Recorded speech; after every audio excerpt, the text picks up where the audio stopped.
एक हरे भरे और धूप वाले विलेज में जो पहाड़ों के बीच बसा था, दो किसान रहते थे। एक का नाम किशन था। वह बहुत सीधा और मेहनती आदमी था। हर सुबह सूरज के पहाड़ों से झांकने से पहले ही किशन उठ जाता था। वह एक छोटी सी प्रार्थना करता और फिर अपने छोटे से खेत में चला जाता। उसका खेत छोटा था, जिसमें कुछ सब्जियां और थोड़ा सा चावल उगाने के लिए बस इतनी सी जगह थी। उसके पास एक बूढ़ा बैल था, जिससे वह बहुत प्यार करता था। वह बैल ही उसका अकेला मददगार था। किशन दिन भर कड़ी धूप में काम करता, जमीन जोतता और अपने पौधों को पानी देता।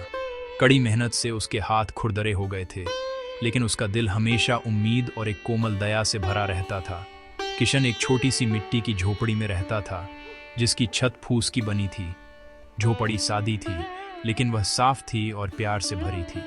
उसकी पत्नी उसके उगाए सब्जियों से सादा खाना बनाती थी। उनके पास ज्यादा पैसे नहीं थे। कुछ दिन तो उनके पास खाने के लिए सिर्फ चावल और थोड़ा सा नमक होता था, लेकिन वे संतुष्ट थे।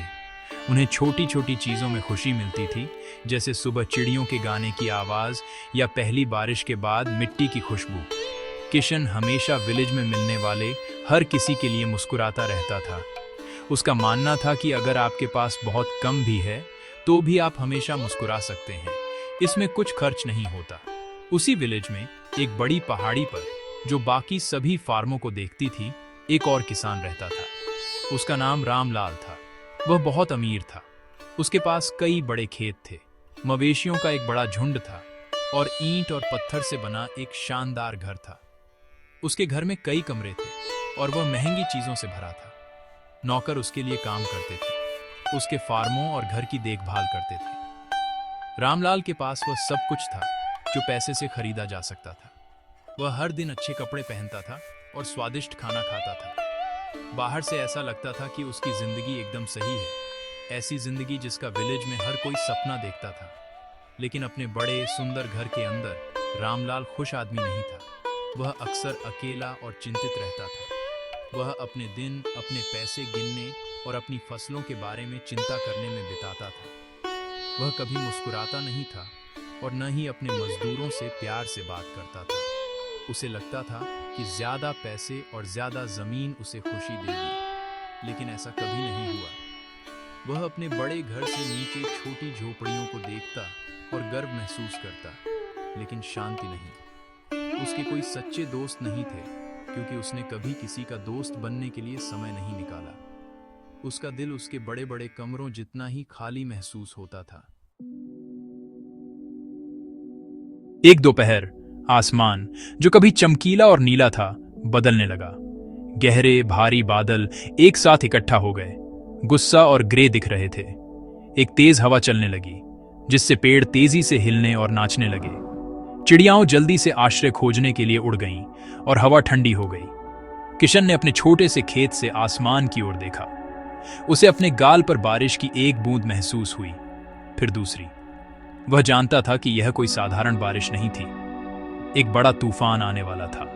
उसने जल्दी से अपने बूढ़े बैल को उसके छोटे से आश्रय में वापस ले लिया और अपनी झोपड़ी का दरवाजा बंद कर दिया। उम्मीद कर रहा था कि वह हवा का सामना करने के लिए काफी मजबूत होगा। तूफान एक जोरदार दहाड़ के साथ आया। हवा एक भूखे भेड़िए की तरह चिल्ला रही थी और बारिश मोटी भारी चादरों में गिर रही थी। यह कोई हल्की बारिश नहीं थी जो फसलों को बढ़ने में मदद करती है। यह एक भयंकर बारिश थी जो सब कुछ धोना चाहती थी। गड़गड़ाहट जोर से गूंज रही थी, जमीन को हिला रही थी और बिजली आसमान में चमक रही थी। एक पल के लिए अंधेरी दुनिया को रोशन कर रही थी। किशन और उसकी पत्नी अपनी छोटी सी झोपड़ी के अंदर एक साथ दुबक गए, तूफान के गुजरने की प्रार्थना कर रहे थे। वे हवा को अपनी छत फाड़ने की कोशिश करते हुए और हर जगह पानी के बहने की आवाज सुन सकते थे। यह उनके लिए एक बहुत डरावनी रात थी। तूफान घंटों तक बिना रुके चलता रहा। जब सुबह आखिरकार आई तो बाहर की दुनिया अस्त व्यस्त थी। हवा शांत हो गई थी और बारिश हल्की बौछार में बदल गई थी। किशन ने धीरे से अपना दरवाजा खोला और बाहर देखा। उसका दिल डूब गया। उसका छोटा सा खेत पूरी तरह से डूब गया था। उसके सभी युवा सब्जी के पौधे कीचड़ भरे पानी में डूब गए थे। उसने जो थोड़ा सा चावल लगाया था वह चला गया था। तूफान ने उसकी पूरी आजीविका सिर्फ एक रात में छीन ली थी। उसने अपने छोटे से खेत को देखा और उसकी आंखों में आंसू भर आए। उसे नहीं पता था कि अब वह और उसकी पत्नी क्या करेंगे। पहाड़ी पर रामलाल अमीर किसान भी एक आपदा के साथ जागा। शक्तिशाली तूफान ने उसके बड़े फार्मों को भी नहीं बख्शा था। तेज विंडों ने बाढ़ तोड़ दिए थे और उसके कुछ मवेशी भाग गए थे। उसकी गेहूं की फसल का एक बड़ा हिस्सा भारी बारिश से दब गया और बर्बाद हो गया। पास की नदी अपने किनारों से बह गई थी और पानी ने उसके सबसे बड़े और सबसे अच्छे खेत को डुबो दिया था। रामलाल अपनी बालकनी पर खड़ा होकर तबाही देख रहा था। पहली बार उसे बेबस महसूस हुआ। उसके सारे पैसे तूफान को नहीं रोक सकते थे। उसने बहुत कुछ खो दिया था और वह बहुत गुस्सा और चिंतित था। किशन अपने इतने बड़े नुकसान के बावजूद ज्यादा देर तक बैठा नहीं रोया। उसे पता था कि विलेज में कई और लोग भी परेशान होंगे। उसने अपनी पत्नी से कहा, हमारे पास बहुत कम है, लेकिन हम फिर भी दूसरों की मदद कर सकते हैं। उसने चावल का एक छोटा सा थैला लिया जो उन्होंने एक खास दिन के लिए बचा कर रखा था और बाहर चला गया। वह कीचड़ भरे विलेज के रास्तों से होकर गुजरा, अपने पड़ोसियों का हाल जानने के लिए। उसने देखा कि कई झोपड़ियां क्षतिग्रस्त हो गई थीं और लोग दुखी थे। उसने एक परिवार के साथ मुट्ठी भर चावल बांटे, जिनका घर पूरी तरह से तबाह हो गया था। उसने एक बूढ़ी औरत को उसके दरवाजे से मलबा हटाने में मदद करने के लिए अपनी ताकत दी। उसका अपना दिल भारी था, लेकिन दूसरों की मदद करने से उसे थोड़ा हल्का महसूस हुआ।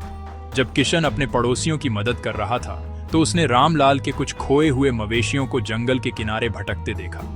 वे डरे हुए और भूखे थे। किशन जानता था कि वे अमीर किसान के थे। वह उन्हें नजरअंदाज कर सकता था, यह सोचकर कि रामलाल के पास उन्हें खोजने के लिए पर्याप्त पैसा है। लेकिन यह किशन का तरीका नहीं था।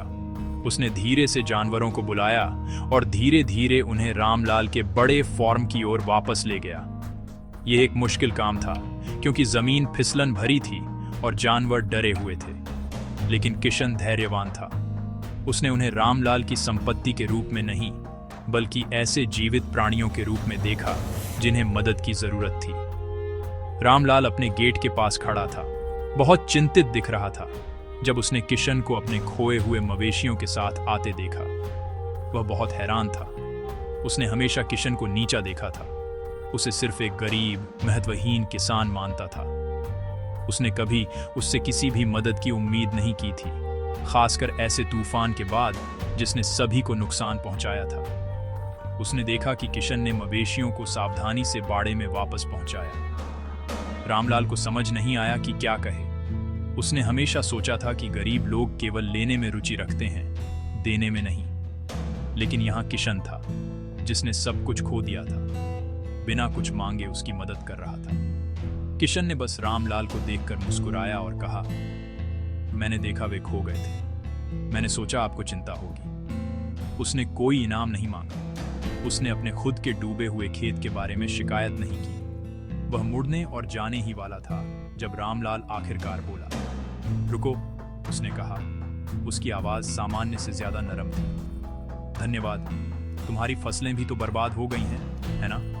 किशन ने बस उदासी से सिर हिलाया। पहली बार रामलाल ने किशन को एक गरीब आदमी के रूप में नहीं, बल्कि एक साथी किसान के रूप में देखा, जिसने भी नुकसान उठाया था। उसने किशन की आंखों में सच्ची दया देखी और उसके अपने अकेले दिल के अंदर कुछ बदलने लगा। किशन के निस्वार्थ दयालुता के इस काम को देखकर रामलाल को शर्म और कृतज्ञता की एक अजीब भावना महसूस हुई। उसने किशन को अपने बड़े घर के अंदर बुलाया। किशन पहले कभी अंदर नहीं गया था और उसके आकार से चकित था। रामलाल ने उसे खाना और पानी दिया। जब वे एक साथ बैठे तो रामलाल ने किशन से पूछा, तुमने तूफान में सब कुछ खो दिया? तुमने अपनी समस्याओं की चिंता करने के बजाय मेरी मदद क्यों की? किशन ने बस जवाब दिया, सर, तूफान ने हमारी फसलें ले लीं, हमारी इंसानियत नहीं। मुसीबत के समय में हमें एक दूसरे की मदद करनी चाहिए। यही एकमात्र तरीका है जिससे हम सभी जीवित रह सकते हैं और फिर से मजबूत हो सकते हैं। आज मैंने आपकी मदद की, कल आप किसी और की मदद कर सकते हैं। किशन के साधारण शब्द रामलाल ने आज तक के किसी भी सबक से ज्यादा शक्तिशाली थे। उसे एहसास हुआ कि वह कितना गलत था। उसने अपना पूरा जीवन धन इकट्ठा करने में बिताया था, लेकिन उसने कभी कोई दोस्त नहीं बनाया था। उसके पास एक बड़ा घर था, लेकिन एक छोटा दिल। उसने किशन को देखा, जिसके पास कुछ नहीं था सिवाय एक बड़े दयालु दिल के। उस दिन रामलाल ने बदलने का फैसला किया। उसने किशन से कहा, तुमने मुझे एक मूल्यवान सबक सिखाया है। कृपया मुझे तुम्हारी मदद करने दो। हम अपने फार्मों को ठीक करने के लिए मिलकर काम करेंगे। तुम्हारा नुकसान मेरा नुकसान है और मेरी ताकत तुम्हारी ताकत होगी। ये एक अप्रत्याशित और अद्भुत फ्रेंडी की शुरुआत थी। उस दिन से विलेज में सब कुछ बदल गया। रामलाल ने अपने पैसे और संसाधनों का उपयोग न केवल किशन की, बल्कि तूफान में पीड़ित हर किसी की मदद करने के लिए किया। उसने नई फसलों के लिए बीज दिए और क्षतिग्रस्त झोपड़ियों को फिर से बनाने में मदद की। उसने मुस्कुराना और लोगों से बात करना सीखा। किशन ने उसके साथ काम किया, जमीन के अपने ज्ञान और अपनी हंसमुख भावना को साझा किया। दोनों किसान, एक अमीर और एक गरीब, सबसे अच्छे दोस्त बन गए। वे अक्सर एक साथ बैठते, कहानियां और चाय साझा करते। उनकी हंसी पूरे विलेज में गूंजती। रामलाल का बड़ा घर अब खाली महसूस नहीं होता था। यह अक्सर फ्रेंडी की गर्मी से भरा रहता था। किशन और रामलाल दोनों ने एक बहुत ही महत्वपूर्ण सबक सीखा। किशन ने सीखा कि सबसे बुरे समय में भी दयालुता एक ऐसा बीज है जो एक सुंदर फ्रेंडी में बदल सकता है। रामलाल ने सीखा कि सच्ची खुशी बहुत सारे पैसे या जमीन होने से नहीं आती है। यह आपके पास जो कुछ है उसे साझा करने और दूसरों की परवाह करने से आती है। धन केवल सिक्कों और संपत्ति के बारे में नहीं है, यह आपके दिल की समृद्धि के बारे में है। उनकी कहानी विलेज में एक किंवदंती बन गई। सभी को एक कोमल याद दिलाती है कि जीवन का सबसे बड़ा खजाना एक दयालु दिल और एक सच्चा दोस्त है।